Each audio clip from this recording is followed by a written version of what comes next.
Hello, hello, hello, hello, hello. I'm Lynn Browder, and I have a son, Owen, who is 13 and has autism. We paint together, working on his fine motor skills. He helps me paint the backgrounds of our paintings, and then I paint the rest. Oh my. Today has been a long day. I'm it's been a long day. It's not much more I can, now I'm knocking everything over. It's just been a long day. But Owen didn't scream at me today, so it's been I will say that's been a good day. He had some hard moments where things did not go according to what he planned or how he felt about the world. But with that being said, he really did have a good day. He gets upset, like if he's sitting next to me, a lot of times, he'll run in between rooms, and I have to watch what he's doing because he is not afraid of anything, and he likes to, he just likes to now stand on things and just, he's exploring. He's become like my toddler that I never had to worry when he was in the toddler years, because he would just, he couldn't open, he physically could not open drawers and doors and things like that. Wasn't even on his radar to even attempt to do it. And now everything is on his radar to attempt to do it. So he was sitting next to me, laying next to me really. And so in that moment, it was to me the perfect moment to rest my eyes, because I'm still not feeling great from my infusion. And this was not something that went over well with him. And he just kept on me to wake me up. And I wasn't really sleeping. I just had my eyes closed. And every time I would get a little bit where I would do anything, he would start not yelling, but getting in my face. And 1 inch from my nose sounded like yelling, but he wasn't yelling. He was just being very, very loud and trying to be very persuasive to get me to not close my eyes. So it's a visual thing for him. It's a processing visual, like how I'm looking, that's hard on him. And then it's a processing, he can't process that I would ever even dream of falling asleep when he's sitting there watching me or being, in the same room as me or any of that. And this isn't a new issue. This is a lifelong, oh my, thing. When he was much younger and would wake up 20 times a night, literally, not figuratively, literally waking up that many times a night, I would eventually get him in bed with me if I knew there was, at that point, no hope that he was going back to bed or go back to sleep.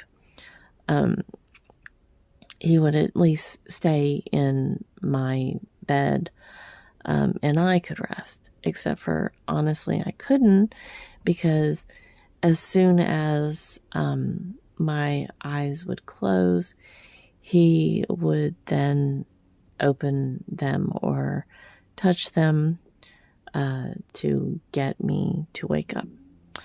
So, it's interesting. Life is interesting. And he doesn't understand it. He can't process that people, he knows people get sick. He understands, in the big concept of it. But yet, when someone's sick, I'm sitting there and telling him I don't feel good, it's truly hard for him to even process that or, understand that someone might need sleep or someone just needs to rest their eyes. So it's a learning curve for him. It's a process for me. I don't always have the right answers. I don't have the right solutions.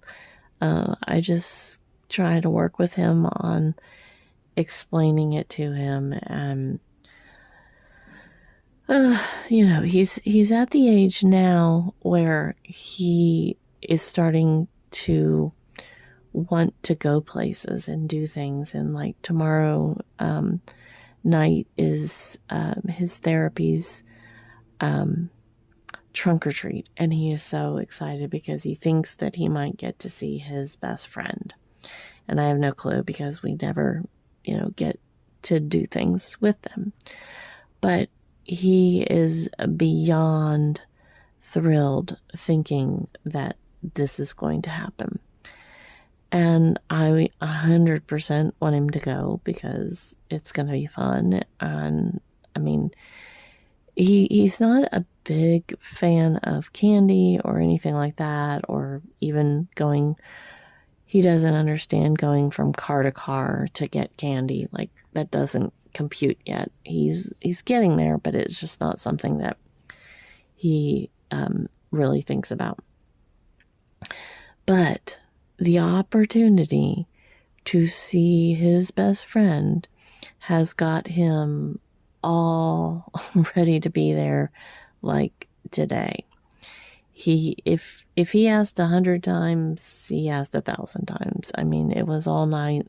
When he got off the bus, it wasn't long before he started asking if he was going to get to see his friend tomorrow. So, I hope that he is going to get to see him.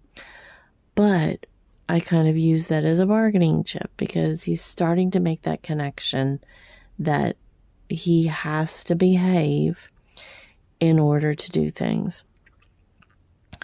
And my goal isn't to take something away from him. My goal is to teach him the behaviors in the middle of that ground so that he doesn't miss out on something. So if I say, Owen, if you get in my face and yell at me or tell me to stop one more time, or this, whatever particular moment he's in, then my goal is to figure out how to prevent him from doing that so he gets a success, not the opposite. I want to find a way to prevent him from continuously doing that same behavior, but also know that it's not a behavior that mommy, anyone really wants him to do, but especially when someone is asking you not to do something. Because he walks up to people and he tells them that they need to chew gum, or they need to put their hair in a ponytail, or need to be in blue pants. And it's not just a matter of it being a conversation. He goes through spurts where it is meltdowns. And again, this is not what the plan is. This is not what he needs to do. That he needs to think about that process and not, stress over other people's clothing, because he literally can't change their clothes or change their minds. And then there are people that have to wear uniforms or have to wear certain clothes, etc., etc., etc. So it's, in order to walk out in the world, he has to have a level of respect for other people that he doesn't even always comprehend that there is supposed to be a respect level. And I'm probably not truly explaining that very well, but he is expecting everyone to cater to his needs, wants, instead of him realizing that's not going to happen. So, again, that's kind of my goal, is to teach him these things versus him failing the mission, basically. So that was my plot and plan, was to tell him that if he kept up the behavior, then he doesn't get to go to trunk or treat and even see if his friend is there. So it works. Honestly, this is probably one of the most, I don't know what I want to say easy, but there's nothing easy about trying to figure out how to help your child grow when they are not completely understanding a concept of, they don't always get their way or need to be heard in those moments, need to express their opinions in those moments, because truly it can't be changed. It's something that cannot be changed. It's like when he used to have meltdowns over bananas, and literally years of my life, his life, people that helped us with the process, years to get him to be able to handle seeing a banana. Now, that was truly something that he had to get through. Like blue pants, he has to figure out how to get through this, because we can't go out when he is having a meltdown over my clothes, because if my clothes are setting him off, then everybody's is going to. And so it's gut-wrenching. It's hard. It's unimaginable that I can't walk out my door with my beautifully amazing, awesome dude, my son, and go someplace without him being upset about what someone is wearing or doing in that same thing, like not having their hair back. So, I do my best. I try different ways, examples, showing him things. He's in vision therapy. We're getting there. We're getting there. We're going to get there. I know it. Just like the banana, it takes a while. And he's come so far. And like I said, tonight he did really well. Even though it was him still upset about a lot of the emotions and what was going on, he still was able to handle a lot of it and work through being upset because I was closing my eyes. And, I look back at where he was, and I see now where he is, and my expectations will never stop because I know what he is capable of. I know how he has grown, and I just don't see any of that stopping. So for my expectations of where he can go, it'll never stop because he's amazing and learning and growing and changing every day. And the thing that I remind him of is I don't have all the answers, and I'm growing just as much as he is, and I'm learning just as much as he is. So it's not just Owen, it's us. We are a team, and we have to get through it together.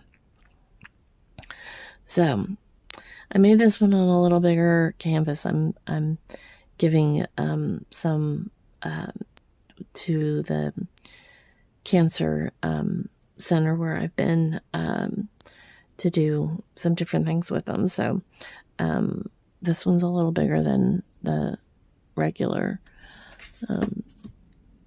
size ones that I usually do. So give you an idea there.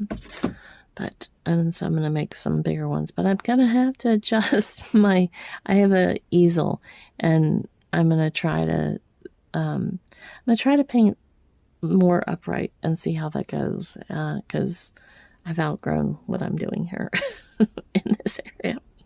So anyways, we do O for Owen because he helps me with the backgrounds, and then L and B. Just remember, you are not alone in your journey. Everybody's story is different. Everybody's process is different. The thing that I remind Owen of every day is kindness and grace wins. So you may not always think or understand or agree or disagree or with our journey, but the kindness, that's what matters to everybody. So thank you for being on this journey with us, and thank you for the kind words, and thank you for the encouragement and everything else, except for the not so kind words sometimes. But that anyways, I appreciate everybody. Thanks so much, and have a great rest of your day. Toodles, toodles.